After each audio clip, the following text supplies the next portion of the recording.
जब पीछे दिक्कत नहीं है आप लोगों को तो चलिए हम लोग आगे चलते हैं। देखिए, आज हम लोग पढ़ेंगे कौन सा सूत्र?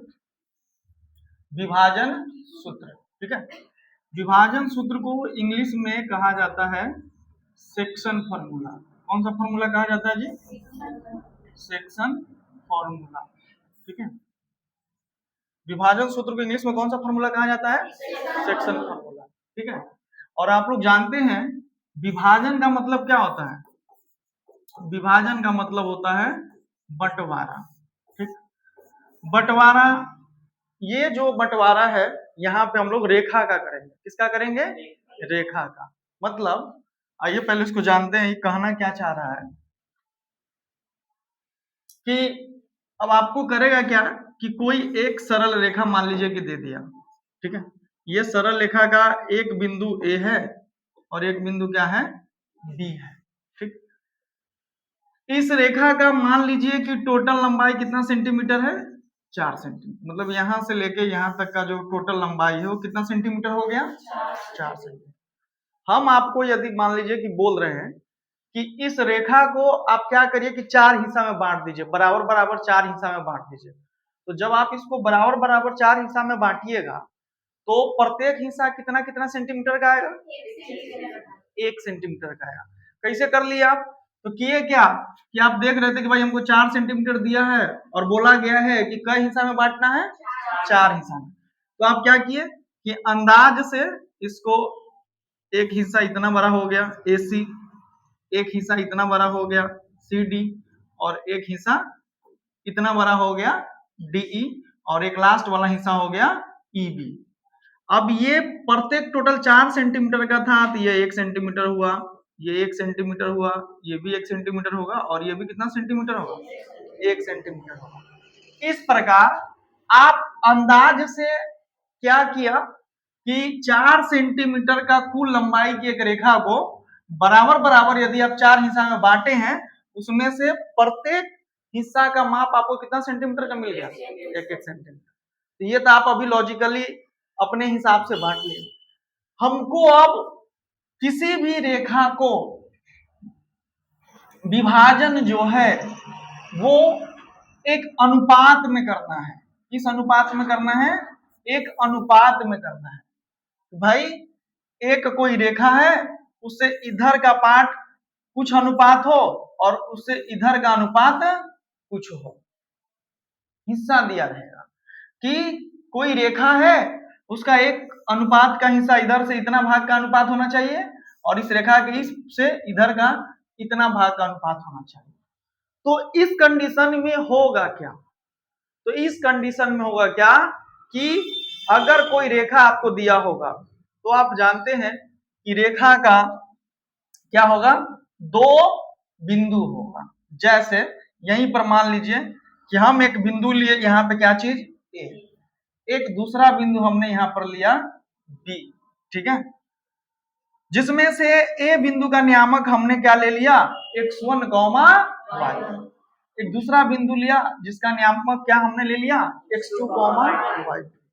अब हम आपको कह रहे हैं कि इस रेखा को, मतलब जितना दूरी का यह रेखा बनेगा, जितना लंबा दूरी का यह रेखा बनेगा, ठीक है, उस रेखा को आप क्या करिए कि M1 अनुपात M2 में क्या करिए? बांट दीजिए। किसमें बांट दीजिए? M1 अनुपात M2 में बांट दीजिए, विभाजित कर दीजिए। ठीक है, क्या कहा हमने कि 2 बिंदु से बनी एक रेखा को आप क्या करिए? M1 अनुपात M2 में बांट। तो जब 2 बिंदु से बने एक रेखा को आप M1 अनुपात M2 में बांटिएगा तो जैसे ही बांटिएगा तो उस रेखा पर कहीं पर ना कहीं पर कोई क्या बनेगा? बिंदु बनेगा। बनेगा कि नहीं बनेगा? कैसे बनेगा? तो अभी हमने आपको रफ में समझाया था कि यदि एक AB रेखा है और ये टोटल लंबाई 4 सेंटीमीटर का है तो आपने क्या किया था? पहला AC जो कितना सेंटीमीटर का आपको मिला था, दूसरा आपने CD वो भी कितना सेंटीमीटर का मिला था, और लास्ट वाला DE आप लिए थे वो भी कितना सेंटीमीटर का हो गया था, फिर ये भी टोटल कितना सेंटीमीटर का हो गया था। तो देखिए जब इस रेखा को 4 हिस्सा में बांटे तो पहिलका हिस्सा का एक कोई ना कोई टिक लगाए हैं ना इस रेखा पर, वह टिक क्या है? एक बिंदु है, वह बिंदु क्या है? सी है। इसी तरह से अगला हिस्सा का एक बिंदु हिस्सा लगा है, वह बिंदु क्या है? डी है। इसी तरह से फिर अगला हिस्सा का लगा है कोई बिंदु क्या है? ई है। ठीक है, तो आप जानते हैं कि किसी भी कार्तीय तल में जो भी कोई बिंदु होता है उसका दो नियामक होता है, पढ़े है ना? जैसे अब यह ए कोई बिंदु था तो इसका नियामक क्या हो गया? x1 y। यहाँ पर कोई बिंदु बी था, उसका नियामक क्या है? x2 y। ठीक, अब जब पहिलका हिस्सा आपने बांटा सी बिंदु लिया तो इस सी बिंदु का भी कुछ ना कुछ क्या होगा? नियामक होगा। और कुछ ना कुछ नियामक कहने का मतलब कि x का भी कुछ मान होगा और y का भी कुछ मान होगा। ठीक है, इसी तरह से डी बिंदु का भी होगा, इसी तरह से ई बिंदु का भी होगा कि नहीं होगा? सभी बिंदु का किसी भी कार्तीय तल में कोई भी बिंदु लेते हैं तो उसका कितना नियामक मिलता है हमको? दो, एक x नियामक और एक y नियामक। तो इसी तरह से हमने आपको क्या किया कि एक सरल रेखा दिया जिसका नाम क्या है? AB। उसके पहला शीर्ष बिंदु का नाम है A, जिसका नियामक है क्या चीज? x1, y। दूसरा जो बिंदु है उसका नाम है B और उसका नियामक है x2, y2। अब हम यहाँ पे आपको एग्जैक्ट इसका दूरी दे दिए थे। ठीक है, तो आपने क्या किया था? इसको 4 हिस्सा में बांट दिया था, आसानी से बट गया था। लेकिन जो बिंदु बांटने वाला जो बिंदु मिल रहा था उस बिंदु का x और y नियामक आप आसानी से नहीं निकाल पा रहे। उसी x और y बिंदु का नियामक निकालने के लिए हम लोग किस सूत्र का यूज करते हैं? विभाजन सूत्र का यूज करते हैं। किस सूत्र का यूज करते हैं? विभाजन सूत्र का यूज करते हैं। विभाजन सूत्र कहने का मतलब कौन सा फॉर्मूला? Section formula. इंग्लिश में इसको कहा जाता है कौन सा फॉर्मूला? Section formula. ठीक है, तो जिस सूत्र से ये जो बंटवारे का जो बिंदु है, विभाजन का जो बिंदु है, उसका x नियामक और y नियामक जिस सूत्र के माध्यम से निकालते हैं वह सूत्र ही क्या कहलाता है? विभाजन सूत्र कहलाता है। तो ये सूत्र होता क्या है? तो आइए पहले हम इसको शॉर्टकट में आपको समझा देते हैं और उसको आप आसानी से याद कर सकते हैं। और याद रखिएगा, देन हम आगे फिर आपको सब कुछ समझाएंगे कि ये कहानी शुरू कैसे होता है, कैसे विभाजन सूत्र का निर्माण होता है। तो पहले आइए ओरली थॉट के तौर पर, कॉन्सेप्ट के तौर पर आप विभाजन सूत्र को पहले याद कर लीजिए। आपको करेगा क्या कि आपको दो बिंदु का क्या दे देगा? नियामक दे देगा, और उस दोनों बिंदु से बनने वाले रेखा को आंतरिक विभाजन के लिए, बंटवारा के लिए एक अनुपात दे देगा, M1 अनुपात M2। ठीक है, अर्थात मेरा कहना है, आप ध्यान से सुनिए कि मान लीजिए कि A एक बिंदु है, उसका नियामक है 5,3। ठीक है, B एक बिंदु है जिसका नियामक है 7,2। अब A और B बिंदु से बनने वाली रेखा को आपको 2:3 में क्या करना है? बांटना है। किस अनुपात में बांटना है? 2:3 में बांटना है, ऐसा देगा। वो बांटने के क्रम में आपको कहेगा आंतरिक विभाजन करना है। ठीक है, किसी भी रेखा का बंटवारा दो तरह से होता है, एक होता है आंतरिक और एक होता है बाह्य। तो आपको 10th में आंतरिक वाला पढ़ना है। कौन वाला पढ़ना है? और 10th से आगे के स्टैंडर्ड में आपको कौन सा विभाजन पढ़ना है? बाह्य विभाजन। मतलब किसी भी रेखा के दो तरीका से विभाजन होता है, एक आंतरिक विभाजन और दूसरा होता है बाह्य विभाजन। हम लोगों को क्लास 10th में कौन सा विभाजन पढ़ना है? आंतरिक विभाजन पढ़ना है। तो हम यहाँ पे जो भी बात अभी कर रहे हैं वो किस विभाजन के लिए कर रहे हैं? आंतरिक। हम बाह्य विभाजन का भी हिंट्स आपको देंगे, बाह्य विभाजन में क्या होता है वो भी समझाएंगे, इसमें है आगे हम आपको समझाएंगे। तो इस कंडीशन में दोनों बिंदु का आपको निर्देशांक दे दिया और किस अनुपात में बांटना है वो अनुपात का आपको मान दे दिया। तो आप हमेशा पीछे से पढ़ के आए हुए हैं कि पहला बिंदु में हमको किसका किसका मान मिल जाता है? x1 का और किसका? तो x1 का मान यहाँ पे हो जाता 5 और yn का मान कितना हो जाता? दूसरा का बिंदु में आपको किसका किसका मान मिल जाता है? x2 और y2 का। x2 का मान हो जाएगा 7 और y2 का मान हो जाएगा 2। ये तो क्लियर है आप? तो दो बिंदु के सहायता से x1 y1 x2 y2 का मान तो आप लिख लीजिएगा। उसमें तो कोई दिक्कत आपको नहीं होगा। अब एक नया चीज सीखना है विभाजन सूत्र के लिए कि यह जो अनुपात दिया रहेगा ना, उस अनुपात में के जो पहला मान होगा उसको क्या मानेंगे हम लोग, m1, और दूसरा जो मान दिया होगा उसको हम लोग क्या मानेंगे, m2। जैसे किसी भी बिंदु के पहला वाला बिंदु में जो फर्स्ट मान होता है उसको x1, बाद वाला को क्या मानते हैं, y1। सेकेंड बिंदु में पहला वाला मान को क्या मानते थे, x2, और बाद वाला को क्या मानते थे, y2। इसी तरह से जो अनुपात दिया रहेगा उस अनुपात में पहला मान को क्या मानेंगे हम लोग, अनुपात के बाद दूसरा मान को क्या मानेंगे हम लोग। इतना क्लियर, कोई दिक्कत नहीं। तो जब हमको x1, y1, x2, y2, m1 और m2 समझ में आ जाएगा, तो जब उसको हम विभाजित करेंगे, आंतरिक विभाजन करेंगे, तो उसके लिए हमको एक सूत्र का निर्माण होता है, एक सूत्र की डिमांड होती है। वो सूत्र क्या कहलाता है, विभाजन सूत्र। कौन सा सूत्र कहलाता है, अब वो सूत्र होता क्या है, तो भाई वो सूत्र होता है क्या और होता है किसके लिए, ये आप समझिए। तो जब भी आप इस रेखा को बांटिएगा तो यह रेखा कहीं से न कहीं से क्या होगा, टूटेगा, या वहां पर कहीं पर न कहीं पर एक बिंदु निशान आएगा, जैसे ये सब आ रहा था ना, उसी तरह से। तो मान लीजिए कि यहाँ पे हम बांटे m1 अनुपात m2 में, तो यह बिंदु बटा, और उस बिंदु का नाम मान लीजिए P है, कुछ भी आप रख सकते हैं, ठीक है। तो भाई अभी आपको हमने समझाया है कि जो बिंदु बनता है उसका दो नियामक होता है, एक कौन सा नियामक होता है और एक कौन सा नियामक होता है, तो यही x और y नियामक का मान, x का मान क्या होगा और y निर्देशांक का मान क्या होगा, वही निर्देशांक का मान जिस सूत्र के सहायता से हम लोग मान निकालते हैं, वह सूत्र मेरा कौन सा सूत्र कहलाता है। तो जब किसी बिंदु ए, बिंदु बी, बिंदु ए x1 y1, बिंदु बी x2 y2 और अनुपात m1 अनुपात m2 दिया हो, इस कंडीशन में विभाजन करने वाले बिंदु का x निर्देशांक, ठीक है, और y निर्देशांक के लिए जो सूत्र होता है, उस सूत्र को ही कौन सा सूत्र हम लोग कहते हैं। अब वो सूत्र होता क्या है, तो आइए उसको समझते हैं, ठीक है। x निर्देशांक का मान आपको याद निकालना है या y निर्देशांक का मान निकालना है, दोनों बहुत ही आसान है। हम जो चीज अभी आपको समझा रहे हैं उस चीज को आप क्या करिएगा, याद रखिएगा।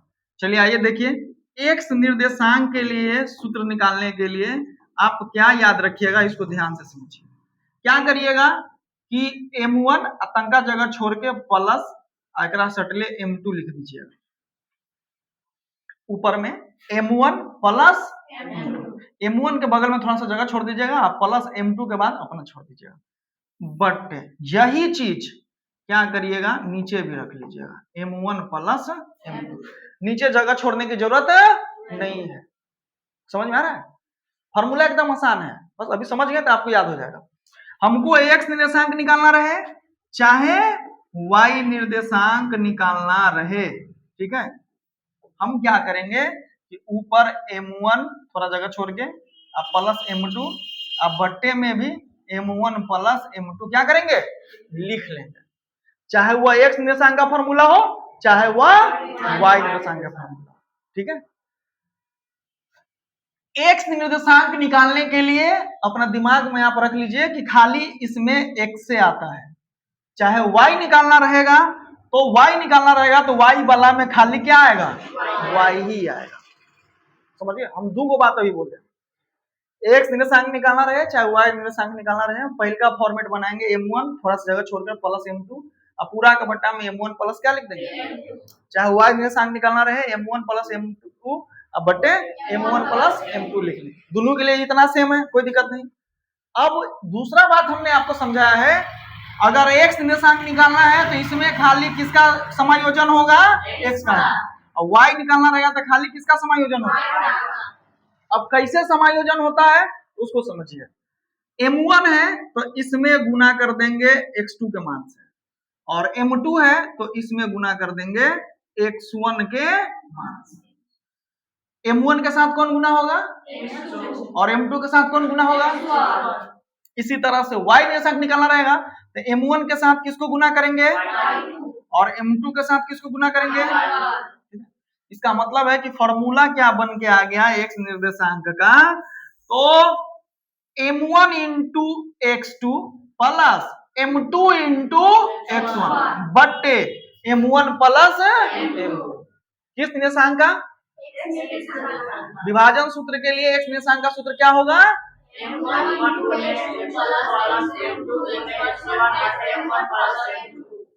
y निर्देशांक में क्या होगा?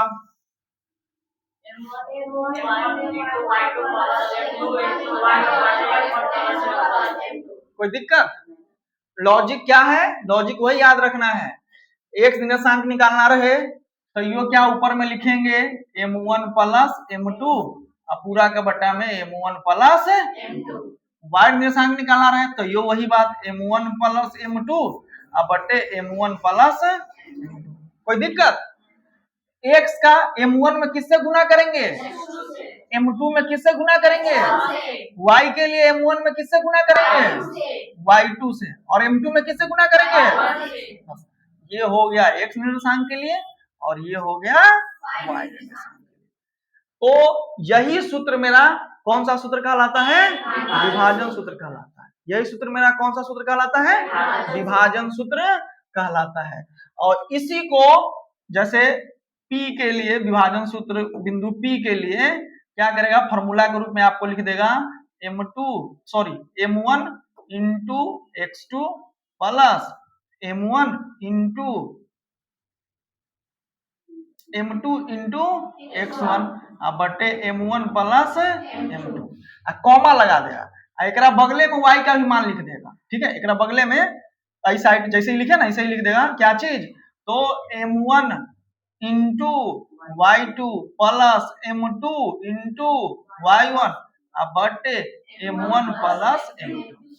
वो इसको दोनों को छोटी कोष्ठ में क्या कर देगा? बंद कर देगा। यही सूत्र कौन सा सूत्र कहलाता है? विभाजन सूत्र कहलाता है। समझ में आ गया विभाजन सूत्र कैसे लिखना है? कोई दिक्कत नहीं ना? लिख लीजिएगा आप लोग खुद से, एक बार अपने अपने कॉपी में लिख के दिखाइए, अपनी जगह से ही दिखाइएगा।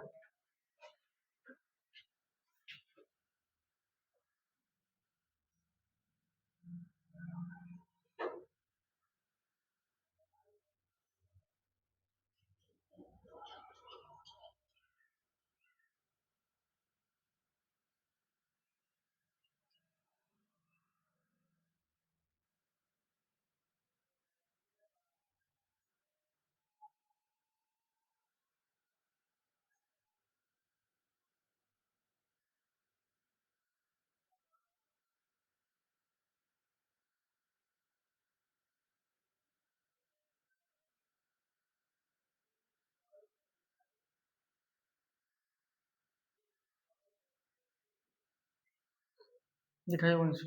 ठीक है, आपका भी सही है।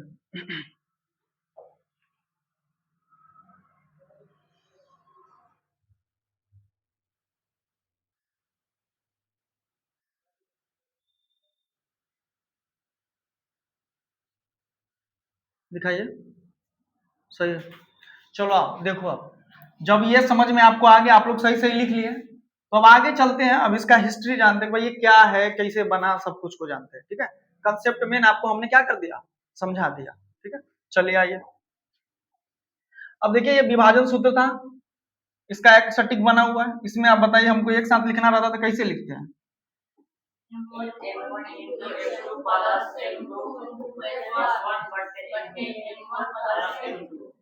x के लिए हो गया कॉमा, फिर क्या होता?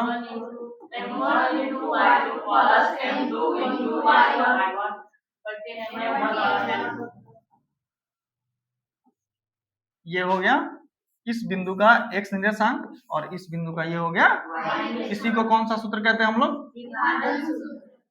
विभाजन सूत्र कहते हैं। इंग्लिश में कहते हैं कौन सा फॉर्मूला? Section formula. कोई दिक्कत?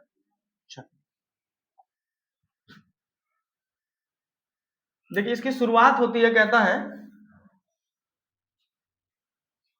कि भाई ये समस्या आया कैसे? तो कहता है ये वास्तविक समस्या था किस चीज का? Relay tower.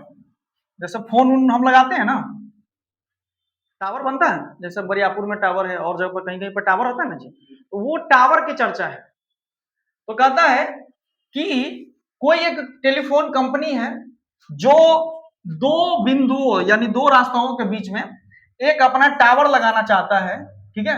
वो कहता है कि वो टावर का कुछ अनुपात दिया हुआ है कि भाई इस अनुपात में होना चाहिए, ताकि इस टावर से जो कवरेज एरिया होगा एक हिस्सा इधर का कवरेज कर ले और एक दो हिस्सा इस साइड का कवर कर ले। इसी क्रम में किस सूत्र का निर्माण हुआ? विभाजन। देखिए क्या कहता है कि मान लीजिए कि एक टेलीफोन कंपनी दो शहरों ए और बी के बीच एक प्रसारण टावर रिले टावर पी क्या करना चाहता है? स्थापित करना चाहता है।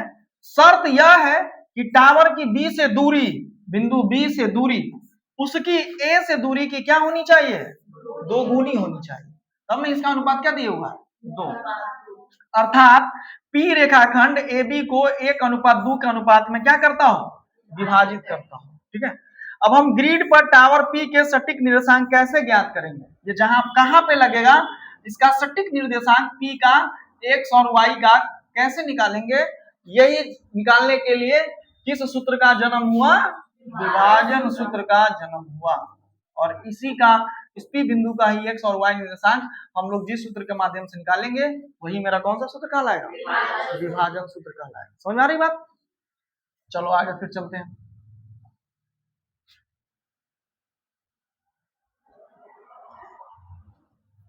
अब यहाँ पे एक्सप्लेन किया हुआ है कि रेखाखंड का विभाजन का अर्थ क्या है। तो जब कोई बिंदु पी एक्स वाई, ये वाला मिड वाला, ठीक है, किसी रेखाखंड ए बी ये वाला पर स्थित होता है तो वह उसे दो भागों में बांटता है। बांटता कि नहीं बांटता है? यहां से ग्रीन वाला इधर हो गया और येलो वाला भाग इधर हो गया, और यह बिंदु इस ए बी रेखा को दो भाग में बांट रहा है, ठीक है। इन दोनों भागों की लंबाई का अनुपात, मतलब यहां से यहां तक का जो लंबाई होगा, मान लीजिए कि यहां से लंबाई क्या हो गया? m1 हो गया, ठीक है। फिर इस बिंदु से इधर की लंबाई क्या हो गया? m2 हो गया। वह अनुपात, यानी अनुपात कहने का मतलब m1 बटे m2, और इसी को हम लोग लिखते हैं m1 अनुपात m2 कहलाता है। बिंदु से इधर के हिस्सा येलो वाला भाग क्या कहलाएगा? m1, उधर वाला m2, इस चित्र के लिए, ठीक है। तो इस बिंदु का जो निर्देशांक जिस सूत्र के माध्यम से हम लोग निकालते हैं वो विभाजन सूत्र में तब्दील हो जाता है। अभी हम यहाँ पे क्या कर रहे थे? बंटवारा करते थे, बांट रहे थे। अब आगे क्या कर रहा है कि हमारा जो एम है, लक्ष्य है कि यदि हमें ए बी के निर्देशांक और अनुपात m1 m2 दिया पता हो तो हम पी एक्स वाई खोज सकते हैं, और वह खोजने के लिए ही किस सूत्र का खोज हुआ? विभाजन, ठीक है। अगले का स्टेज में हम लोग पढ़ेंगे कि इसको भाई कैसे सिद्ध किया गया। तो देखिए, सबसे पहले मान लिया कि यह बिंदु ए था, इसका नियामक x1 और y1 था। यह बिंदु बी है, x2 और y2। इसका अनुपात m1 अनुपात क्या था? m2, ठीक। p कोई बिंदु था xy, इसका x का और y का निकालना था। तो इसको जब सिद्ध करने के लिए चलते हैं तो इसमें समकोण त्रिभुज बनता है। देखो, एक ये वाला समकोण त्रिभुज बन गया और एक दूसरा ये वाला समकोण, दो समकोण त्रिभुज बनता है।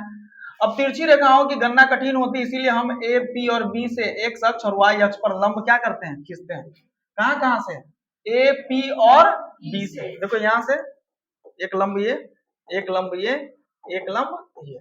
अभी जितना बड़ा दूरी था उतना बड़ा ये ले लिया। देखिए यहाँ पे कितना डिग्री कोण बन गया? यहाँ पे कितना डिग्री कोण बन गया? यह ज्यामितीय संरचना हमें क्षैतिज एक्स और ऊर्ध्वाधर वाई दूरियों को अलग अलग मापने की क्या देता है? सुविधा देता है। अब इस तरह से खींच लेंगे जो कंसेप्ट बना। चरण 2 में अब ये दोनों ट्रायंगल एक दूसरे का क्या बनेगा? समरूप बन जाएगा। अब उस चीज को ए समरूपता की कसौटी का प्रयोग करके ये दोनों त्रिभुज पूरी तरह से समरूप हो जाता है। और जब ये दो त्रिभुज समरूप होता है तो उसके भुजा का अनुपात आपस में क्या होता है? बराबर होता है। अब उस केस का प्रयोग करके लिखा भी है कि समान होता है, एपी बटे पीबी लिख लिया, और उसी अनुपात को हम लोगों ने क्या निकाल लिया? ऊपर के चित्र से। देन आगे फिर बढ़े। अब इस तरह से बढ़ने के बाद हम लोग कहां तक पहुंच गए? एक्स निर्देशांक तक। वही फॉर्मूला एक्स निर्देशांक क्या हुआ? यहाँ पे आपको दिखाई दे रहा है कि एक्स के m1 m2 m1 m2 लिखे, m1 में किससे गुना कर दिए, m2 में किससे गुना कर दिए, और x निर्देशांक के लिए फॉर्मूला हो गया m1 into x2 plus m2 into बटे m1 प्लस। अब ये सब चीज उसको कंसेप्ट के करके थ्योरी में प्रयोग करके उसको क्या किया जाता है, सिद्ध किया जाता है। जो है उतना डीपली हम लोगों को नहीं जाना है, यहाँ आराम से आसानी से मेरा जो काम है वो हो रहा है। हम आपको बता दिए कि दोनों समरूप का केस बनता है, उस समय समरूप त्रिभुज के भुजा का अनुपात लेकर सभी दूरी को आपस में किया जाता है बराबर। देन ये जब भी बराबर होता है, ये स्टेप सबको फॉलो करके हम लोग कहाँ पहुंच जाते हैं, इस x निर्देशांक के सूत्र तक पहुंच जाते हैं। इसी तरह से हमें अब y निर्देशांक ज्ञात करना है, तो बस उसमें नीचे वाला भाग ले रहे थे, इसमें किधर वाला भाग ले रहे हैं, ऊपर वाला भाग लेकर ठीक उसी ज्यामितीय तर्क का उपयोग करते हुए हम ऊर्ध्वाधर दूरियों की तुलना करते हैं और x y का मान प्राप्त करते हैं। जब m1 अनुपात m2 एगो भुजा था, उसी तरह से इस भुजा का दूरी का अनुपात दोनों में आपस में बराबर होगा। जब इसको आप क्रॉस गुना करिएगा तो आप y निर्देशांक के इस मान पर पहुंच जाइएगा, और वो क्या होता है, m1 into y2 plus m2 into y1 बटे m1 प्लस m2। ये किसका सूत्र होता है, y निर्देशांक। तो इस तरह से इसको सिद्ध किया जाता है। अब ये था कौन सा विभाजन, आंतरिक विभाजन सूत्र। हमने आपको क्लास के शुरू में ही बताया था कि रेखा को विभाजन कितने तरीका से किया जाता है, दो तरीका से किया जाता है। एक तरीका है आंतरिक और एक तरीका है बाह्य। तो हम लोगों को यहाँ पे पढ़ना है कौन सा, आंतरिक। अब आंतरिक विभाजन में कोई बिंदु P x y हो तो x निर्देशांक के लिए क्या होता है, फॉर्मूला ये लिखा हुआ है, x निर्देशांक के लिए m1 into x2 plus m2 into x1 बटे m1 प्लस m2। दूसरा y निर्देशांक के लिए सूत्र क्या होता है, m1 into y2 plus m2 into y1 बटे m1 प्लस m2। आप इसको याद कैसे रखेंगे, समझ जाइए, वही बात कि ऊपर में भी m1 प्लस m2 बटे m1 प्लस m2 लिखना है, कॉमा इधर भी m1 प्लस m2 बटे m1 प्लस m2। x के लिए चलना है तो m1 में कौन से गुना करेंगे और m2 में किससे गुना करेंगे, ये हो गया x के लिए। y के लिए चलना है तो m1 में कौन से गुना करेंगे और m2 में किससे गुना करेंगे, और ये मेरा किसके लिए हो गया। उसी चीज को खूब अच्छा से सजा के यहाँ पे खूब हाईलाइट बॉक्स में बंद कर दिया गया है, और यही सूत्र कौन सा सूत्र कहलाता है, कौन सा सूत्र कहलाता है, विभाजन सूत्र कहलाता है। इंग्लिश में इसको हम लोग कहते हैं सेक्शन फॉर्मूला। ठीक है, ये आंतरिक विभाजन के लिए हो गया। जब हम इसी को बाह्य विभाजन करते हैं तो जहां जहां प्लस दिए हैं, जहां जहां क्या दिए हैं, प्लस दिए हैं, वहां वहां क्या हो जाता है, माइनस हो जाता है। तब यह कौन सा सूत्र बन जाता है, बाह्य विभाजन। आंतरिक के लिए सब क्या रहता है प्लस, और बाह्य के लिए वही प्लस किसी में बदल जाता है। तो आंतरिक के लिए भी समझ गए और बाह्य के लिए भी हम लोग समझ गए, कोई दिक्कत नहीं। यही सूत्र है जो यह उस बिंदु P के निर्देशांक प्रदान करता है जो बिंदुओं A x1 y1 और B x2 y2 को जोड़ने वाले रेखाखंड को किस अनुपात में विभाजित करता है, आंतरिक रूप से विभाजित करता है। देन ये सूत्र हम लोगों को क्या होता है, प्राप्त होता है, और इसी सूत्र को किस सूत्र के नाम से जाना जाता है, आंतरिक विभाजन सूत्र। इसको शॉर्ट में हम लोग कौन सा सूत्र कहते हैं, सिर्फ विभाजन सूत्र। इंग्लिश में हम लोग क्या कहते हैं इसको, सेक्शन फॉर्मूला। कोई दिक्कत, तो विभाजन सूत्र समझ में आ गया। चलिए आगे चलते हैं। अब इस सूत्र का कुछ प्रयोग दिया गया है भाई। जब हम ये सूत्र जान गए तो इस हिसाब को हम कैसे बनाएंगे, ठीक है। तो यहाँ पे सिर्फ हिंट दिया गया है, आपको घबराना नहीं है, हम बना के आपको दिखाते हैं कि कैसे बनाना है। मान लीजिए कि आपको एक सवाल दे दिया, क्या सवाल दे दिया, कहता है कि उस बिंदु के निर्देशांक ज्ञात कीजिए जो बिंदुओं 4 - 3 और 8 5 को जोड़ने वाले रेखाखंड को 3:1 के अनुपात में क्या करता है, विभाजित करता है। तो इस तरह के सवाल आपको देगा कि दोनों बिंदु का आपको क्या दे दिया जाएगा, नियामक, और उसको विभाजन करने का क्या दे दिया रहेगा, अनुपात। ठीक है, तब उस कंडीशन में जहां से यह विभाजित होगा उस विभाजित बिंदु का x निर्देशांक और कौन सा निर्देशांक निकालना है हम लोग को, तो जैसे दूरी सूत्र निकाल रहे थे लिखे, उसी तरह से इसको भी बनाएंगे। देखिए कैसे बनाएंगे, इसमें तो सब तो लिखा हुआ है, लेकिन हम इसको छोटा करके एक साइड में कहीं से बनाने का क्या करते हैं, कोशिश करते हैं। सवाल यही है, सवाल यही है। तो यहां से बनाते हैं। सबसे पहले क्या लिखेंगे हम लोग, हल। हल लिख के ऊपर लिखिएगा क्या चीज, यहां दिया है कि, ठीक है, अपना मन से। अब इसमें तो बिंदु का नाम नहीं दिया हुआ है, तो हम लोग इसका नाम क्या कर लेंगे, एक बिंदु ए ले लेंगे, इसका नियामक क्या हो गया 4, -3। यहाँ पर एक बिंदु क्या ले लेंगे बी, अब उसका नियामक क्या लिख लेंगे 8, 5। अब इस रेखा को आपस में क्या करेंगे, मिला देंगे, ठीक है। अब एक अगला बिंदु ले लेंगे, मान लीजिए कि वो बिंदु मेरा हो गया सी। सी बिंदु इस पे लिख देंगे। अब इसका हमको एक्स और किसका नियामक निकालना है, अनुपात में हम लोग को क्या दिया हुआ है 3 अनुपात है। एकरा ऊपर में कहीं पर 3 अनुपात क्या कर देंगे, एक लिख देंगे। इतना लिख दिया। तब लिखेंगे इसीलिए बिंदु ए एवं किससे, सी से, ठीक। x1 का मान कितना हो जाएगा, x2 का मान कितना हो जाएगा, y1 का मान कितना हो जाएगा, y2 का मान कितना हो जाएगा 5, ठीक है। तथा m1 का मान कितना हो जाएगा 3। कैसे, ये जो अनुपात दिया हुआ है उसमें से शुरू वाला m1 का मान होता है और m2 का मान कितना हो जाएगा 1। ये बराबर का चीज, देखो सिस्टम ऐसे लिख लिए। तब उसके बाद लिखेंगे इसीलिए कौन सूत्र से, विभाजन सूत्र से x निर्देशांक, कौन सा निर्देशांक, बराबर। फॉर्मूला आपको याद है, कैसे लिखते हैं, m1 प्लस m2 अब बट्टे m1 प्लस m2। m1 के साथ किससे गुना करेंगे और m2 के साथ किससे गुना करेंगे। अब ये गुना के रूप में लिख दिए, तो आगे चलते हैं, यहाँ पे थोड़ा नीचे हो जाएगा, अब उसको रख के चलते हैं। माने ये बराबर मेरा अब कहाँ पे आ गया, यहाँ पे आ गया।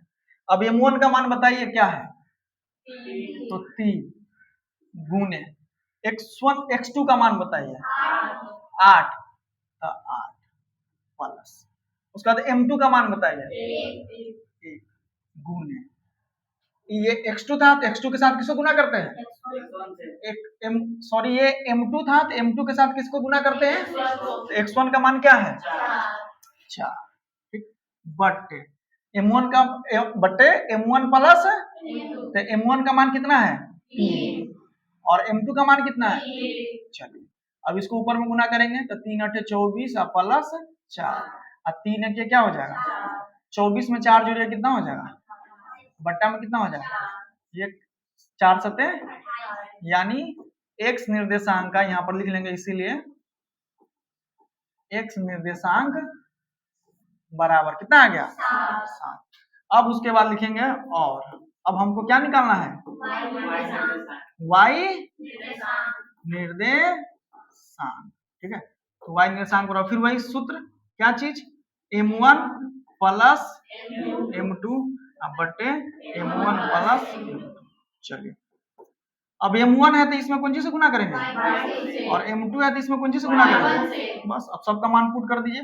m1 का मान था 3 गुने y2 का मान कितना है 5 प्लस m2 का मान कितना था गुने y1 का मान कितना है, हाँ, तो ये चिन्ह को ध्यान रखिएगा, माइनस बट्टे m1 प्लस m2 तो 3 प्लस, अब इसको गुना करिए, ये 5 दिया कितना हो गया, इसको गुना करिएगा तो ये +1 है, ये -3 है, माइनस प्लस कितना हो जाएगा, 1 में 3 से गुना करेंगे 3 और 3 प्लस 1 कितना हो जाएगा, अब 15 में से 3 घटाइए कितना हो जाएगा, और वो बट्टे 4 ये कट जाएगा, 4 दिया 8, देखा नीचे क्या लिख देंगे, इसीलिए y निर्देशांक बराबर कितना आ गया 3, ठीक है। अब हमको क्या पूछ रहा था कि इसीलिए उस बिंदु का निर्देशांक ज्ञात करें, तो लिखेंगे अतः नीचे बिंदु C का नियामक या निर्देशांक क्या हो जाएगा, छोटी को उसके अंदर डाल दीजिएगा, पहले x का मान लिखिएगा 7, 3, यही मेरा क्या हो जाएगा। ऐसे ही पूरे को सिस्टम में लिखिएगा, लाइन से नीचे लिखते जाइएगा, सॉल्यूशन करते जाइएगा, लास्ट में सब अपना भर के अपना क्या कर लीजिएगा इसको लिख दीजिएगा। अगर आप इसको उतारना चाहते हैं तो उतार लीजिए, तेजी में उतारिएगा।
हो गया, चलिए गुड।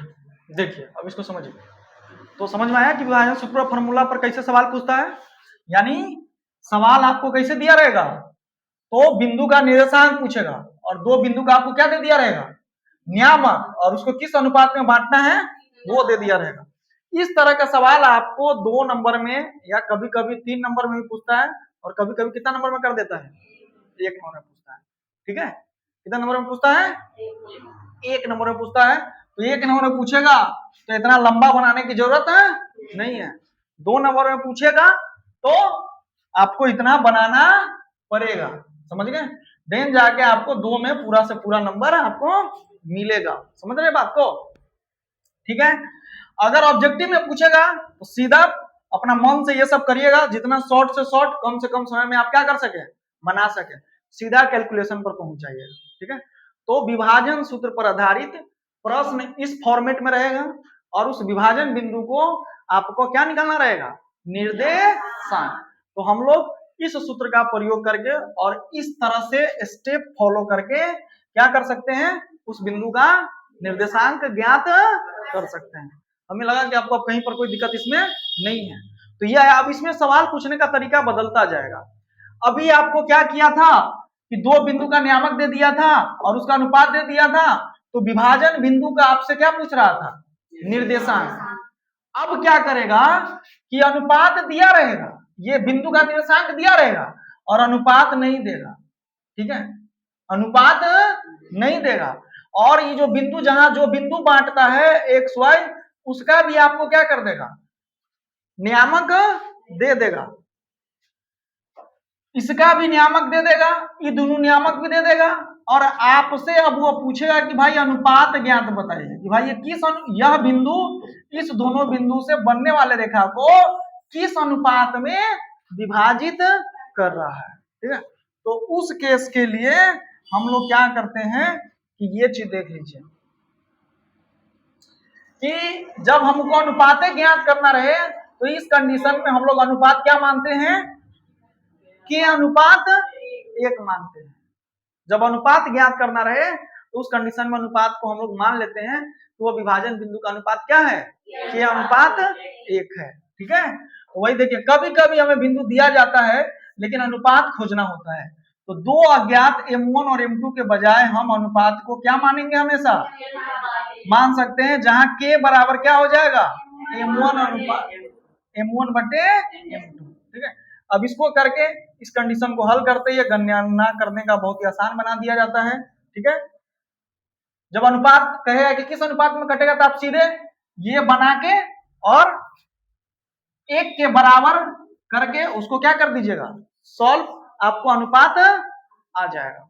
ठीक है, सवाल में आएगा फिर आगे करेंगे हम लोग, अभी इसको थोड़ा ही टच किए हैं। जब प्रश्न आएगा तो उस समय एक सवाल बना के जब आपको हम दिखाएंगे तो आसानी से आपको समझ में आ जाएगा कि हम कहना क्या चाह रहे हैं। आप इतने अभी समझिए, जब आपको अनुपात ज्ञात करने के लिए कहेगा, तीनों बिंदु का नियामक दे दिया रहेगा, तो आप सब प्रोसेस विभाजन सूत्र वाला करिएगा, सिर्फ अनुपात को क्या मान लीजिएगा कि अनुपात 1, और के वाला जो चीज रहेगा उसको आपस में क्या कर दीजिएगा बराबर।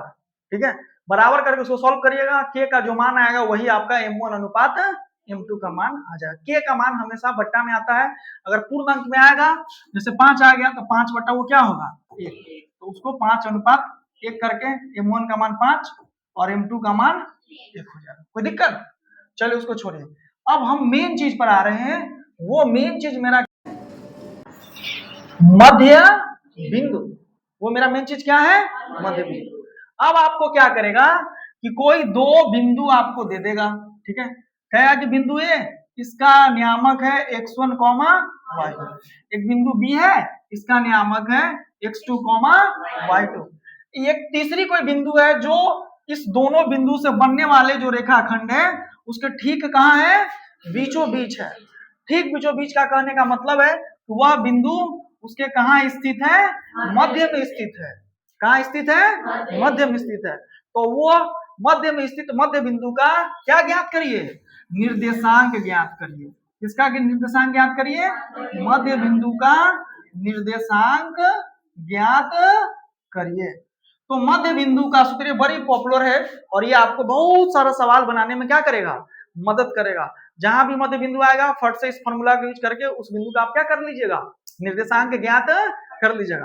और जैसे ही निर्देशांक ज्ञात करिएगा आसानी से आपको आगे के सवाल सॉल्व होने लगेगा। अब देखो जब ये मध्य बिंदु होगा तो आप जानते हैं कि यहाँ पे अनुपात M1 और M2, M1 और M2 दोनों आपस में क्या हो जाएगा बराबर, क्योंकि ठीक बीचों बीच है, तो जितना दूरी यह होगा उतना ही दूरी क्या होगा, यानी जितना M1 का मान होगा उतना ही किसका मान हो जाएगा, यानी M1 और M2 को आपस में जब भाग दीजिएगा तो वो कट के आपस में क्या आ जाएगा 1, क्योंकि बराबर चीज को बराबर चीज से भाग देते हैं।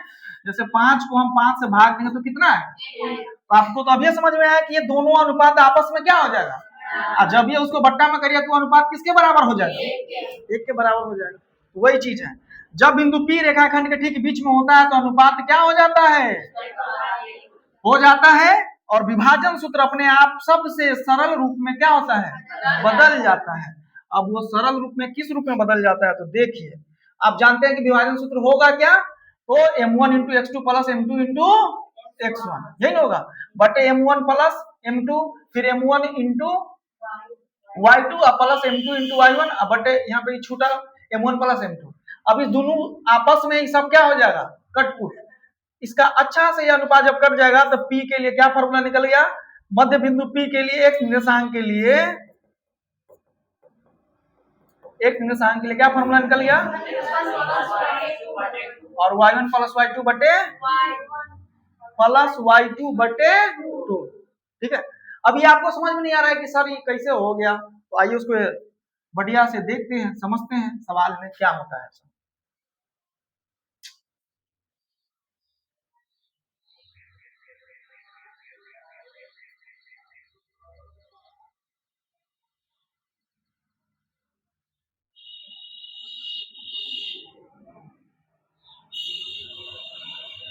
जैसे मान लीजिए, अब उसको समझना है हम लोग, ये ए है, इसका नियामक क्या है x1, या बी बिंदु था, इसका नियामक क्या था x2, अभी हमने आपको बताया कि यह m1 और m2 दोनों का मान आपस में क्या हो जाता है, यानी m1 बट्टे m2 बराबर क्या हो जाएगा 1।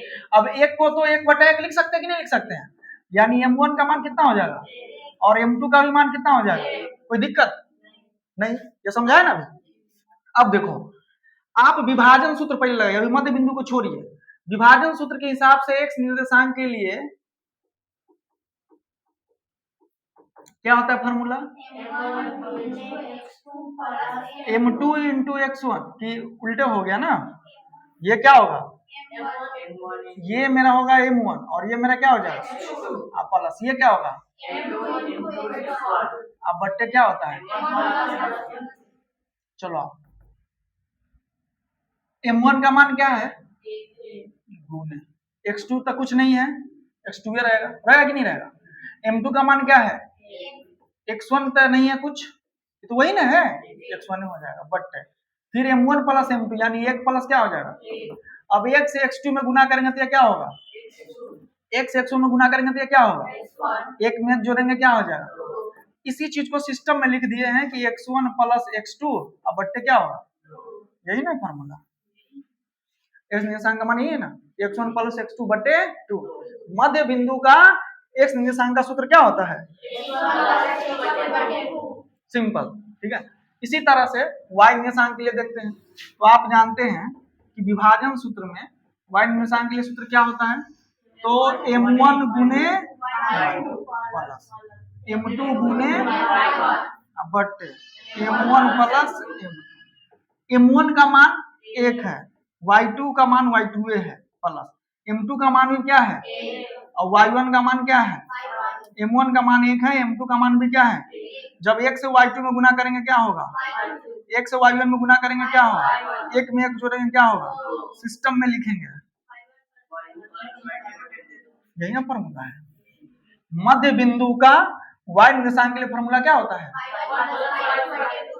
ये हुआ क्यों ऐसे, क्योंकि आप जानते हैं कि जब ये कोई भी बिंदु किसी भी रेखाखंड के ठीक बीच में होगा तो उस बिंदु से इधर का हिस्सा जितना होगा उतना ही इधर का भी हिस्सा, मतलब बिंदु के बाईं ओर जितना हिस्सा होगा उतना ही हिस्सा बिंदु के, अब इस हिस्सा को हम लोग क्या माने थे m1 और इस हिस्सा को क्या माने थे, और m1 और m2 दोनों आपस में क्या है, तो जब ये दोनों चीज बराबर है तो उसको बट्टा में करेंगे m1 बटे m2, तो आप जानते हैं कि बराबर चीज को बराबर से भाग देते तो कट के कितना आ जाता है, तो हम m1 में m2 से भाग दिए तो कट के हमको कितना आएगा, और एक को हम लोग क्या लिख सकते हैं 1/1 लिख सकते हैं, जैसे ही 1/1 लिखे तो m1 का मान भी कितना आ गया और m2 का भी मान क्या आ गया, और वो उसी को विभाजन सूत्र में डाले तो हमको x निर्देशांक मध्य बिंदु के x निर्देशांक के लिए फॉर्मूला मिल गया x1 प्लस x2 बटे, इसी तरह से विभाजन सूत्र के y निर्देशांक में उस बात को डाले तो हमको y मध्य बिंदु के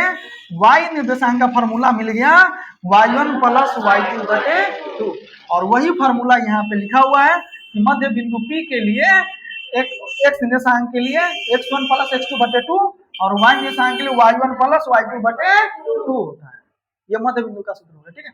अब इस पर एक सवाल करके देखते हैं हम लोग कैसे होता है सवाल सो, तो जैसे मान लीजिए कि हम एक सवाल कर रहे हैं कि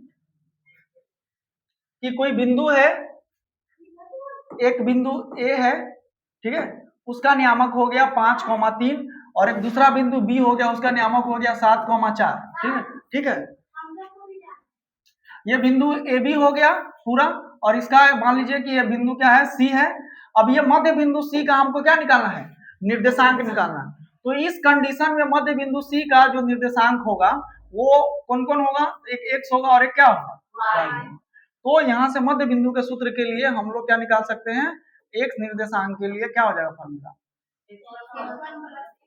x1 प्लस बट्टे 2, अब x1 का मान क्या है, x2 का मान क्या हो जाएगा, अब बट्टे क्या हो जाएगा 5 7 कितना हो जाएगा, इसको काटेंगे कितना हो जाएगा, यानी x निर्देशांक का इस बिंदु का मान कितना आ गया, अब इसी तरह से y का निकालेंगे तो y के लिए भी वही चीज लगाएंगे, इसीलिए कौन सा निर्देशांक y निर्देशांक क्या हो जाएगा, y1 प्लस y1 का मान क्या हो जाएगा 3 और y2 का मान कितना बट्टे कितना, अब ये 7 बट्टे कितना हो जाएगा, इसको काटिएगा तो कितना आ जाएगा, यानी इसका मान कितना आ गया, यानी 6, तो भाई इसको बनाएंगे उसी तरह से जैसे विभाजन सूत्र में लिखते थे ना, लिखेंगे यहाँ दिया है कि चित्र बना लेते, सी कर देते, ठीक है, करने के बाद इसीलिए बिंदु ए एवं बी से x1 फलान, x2 फलान, y1 फलान, y2 फलान, तब लिखते कौन सूत्र से, यहाँ पे वहां पे लिखते थे विभाजन सूत्र, तब यहाँ पर लिखते मध्य बिंदु के सूत्र से x निर्देशांक y निर्देशांक क्या कर लेते, इसको बना लेते। हम समझ रहे हैं कि आप लोगों को कंसेप्ट क्लियर है, लिखने का तरीका भी आपका क्या है क्लियर है, इसीलिए हम इसको शॉर्ट में बनाए हैं, ठीक, ताकि वीडियो बड़ा ना हो, छोटा ही में रह जाए, इसीलिए शॉर्ट किया है। बाकी लिखने का कंसेप्ट पूरा वही है, ऊपर वही लिखेंगे, यहाँ दिया है कि चित्र बना लेंगे, ए का मान, बी का मान, सी लिख देंगे, तब जो नियामक दिया है वो नियामक लिख देंगे, उसके बाद लिखेंगे कि इसीलिए बिंदु ए एवं बी से x1 y1 x2 y2 कर लेंगे, तब नीचे लिखेंगे इसीलिए मध्य बिंदु के सूत्र से x निर्देशांक y निर्देशांक, जैसे विभाजन सूत्र के लिए यूज किए थे ना, सेम टू सेम वैसे ही यूज करना है। विभाजन सूत्र में वो थोड़ा सा बढ़ गया था m1 और m2, इसमें m1 और m2 की जरूरत नहीं होता है, वो खाली नहीं लिखते हैं, बाकी सब तो पूरा कंसेप्ट वही है, फॉर्मूला वही होता है। मध्य बिंदु वाला जो याद किए आप क्या कि मध्य बिंदु के x नियामक के लिए सूत्र क्या होता है और y नियामक के लिए क्या होता है सूत्र, ये मध्य बिंदु का हो गया। तो इस तरह से विभाजन सूत्र हम लोग पढ़ें, उसके बाद अगर अनुपात निकालना है तो उसको क्या मानना है, उसके बाद हम लोगों ने कौन सा सूत्र देख लिया, विभाजन सूत्र में ही जो हमें यहाँ पे यूज नहीं करना है, ठीक है, यहाँ पे यूज वो नहीं होगा, ठीक है, कौन सा विभाजन, बाह्य विभाजन, क्योंकि आपको 10th में बाह्य विभाजन पढ़ना नहीं है, सिर्फ और सिर्फ कौन सा विभाजन पढ़ना है, तो आंतरिक विभाजन के लिए भी हम लोग पढ़ लिए, कोई दिक्कत नहीं। और बाह्य विभाजन के लिए थोड़ा सा पीछे हम चर्चा किए थे, लेकिन हम आपके मन में चल रहा है कि भाई चर्चा कर दिए तो क्या होगा नहीं होगा, तो उसको भी हम थोड़ा हाईलाइट कर दे रहे हैं, अपना देख लो। सीमाओं के पार बाह्य विभाजन क्या होगा यदि बिंदु रेखाखंड AB के अंदर नहीं बल्कि उसी रेखा पर आगे स्थित हो, इसे बाह्य विभाजन कहते हैं, जहां दूरियों का अनुपात AQ अनुपात क्या होता है BQ। अब इसको हम MN मान लें, क्योंकि आंतरिक विभाजन में हम उसको क्या माने थे M1 और M2, क्योंकि ये दोनों अंदर था, अब इसमें ये वो क्या होगा बाहर होगा। अब देखो यही चित्र है, अब M तो दिया यहाँ तक, N यहाँ तक आंतरिक के लिए, जबकि बाह्य में क्या होगा बिंदु इतने रहेगा, लेकिन कहा कि नहीं एक आगे की विभाजन की बिंदु की निकाले, अनुमान लगा देगा यहाँ तक, तो भाई ये पूरा M होता है और अंदर वाला जो एक्स्ट्रा जाएगा उसको हम लोग किस अनुपात में मानते हैं N, ठीक है। और उसी चीज को आगे करके बाह्य विभाजन के लिए देखिए हाईलाइट कर दिया गया है यहाँ पे कि क्या होता है भाई M into x2 minus N into x1 बटे M माइनस N, उसी तरह से y के लिए M into y2 into N into y1 same as उसी तरह है, ठीक है। सूत्र बिल्कुल आंतरिक विभाजन जैसा ही है, बस एक महत्वपूर्ण बदलाव के साथ जोड़ के बजाय क्या आ जाता है घटाओ, यानी माइनस चिन्ह यह दर्शाता है कि बिंदु रेखा खंड के विस्तार पर है, उसके भीतर नहीं, मतलब बाहर है बाह्य विभाजन। इसीलिए अब यहाँ पे जो जो चीज हम लोग पढ़े हैं इस दोनों में आंतरिक विभाजन और बाह्य विभाजन में कुछ डिफरेंस है। आंतरिक में बिंदु कहाँ स्थित रहता है बीचों बीच, मध्य बिंदु में बिंदु कहाँ होता है बीचों बीच, ये बीचों बीच इस चित्र में दर्शाया, ये कहीं भी हो सकता है, इधर भी हो सकता है, इधर भी, अनुपात पर क्या करता है डिपेंड करता है, लेकिन मध्य बिंदु में बिंदु एकदम ठीक बीचों बीच होगा, बाह्य में क्या होगा एकदम बाहर, ठीक है। अब इसका अनुपात इस केस में क्या होता है, अनुपात M1 दोनों का मान अलग अलग होता है, लेकिन इस केस में अनुपात क्या होता है बराबर हो जाता है, और बाह्य में जो N किधर होता है। अब इस कंडीशन में आपके रिवीजन के लिए हम एक ही का सूत्र लिखे हैं, दूसरा डॉट डॉट कर दिए हैं। आंतरिक के लिए x नियामक के लिए सूत्र क्या होता है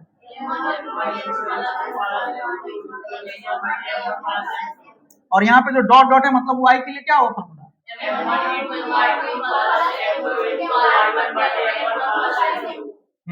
इसी तरह से मध्य बिंदु के x नियामक के लिए क्या होता है सूत्र, y नियामक के लिए,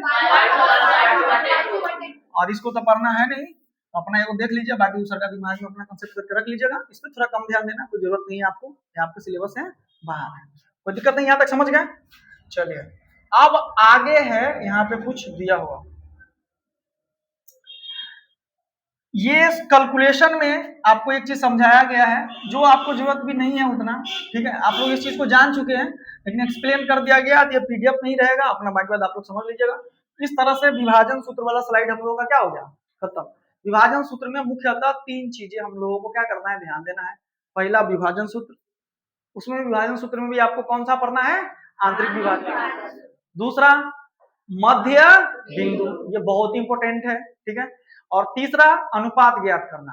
तो जब भी अनुपात पूछेगा तो आप अनुपात को किस अनुपात में मानिएगा, कि अनुपात, ये अनुपात, और उसको कैलकुलेशन करके सवाल के माध्यम से हम लोग समझेंगे आगे की क्लास में, ठीक है।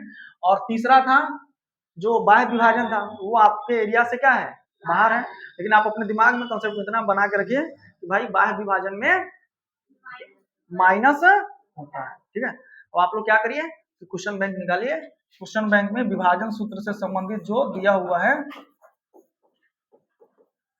उसको हम लोग देखते हैं, और जब प्रश्न सवाल करेंगे देन मेरा ये चैप्टर क्या हो जाएगा, कंप्लीट हो जाएगा।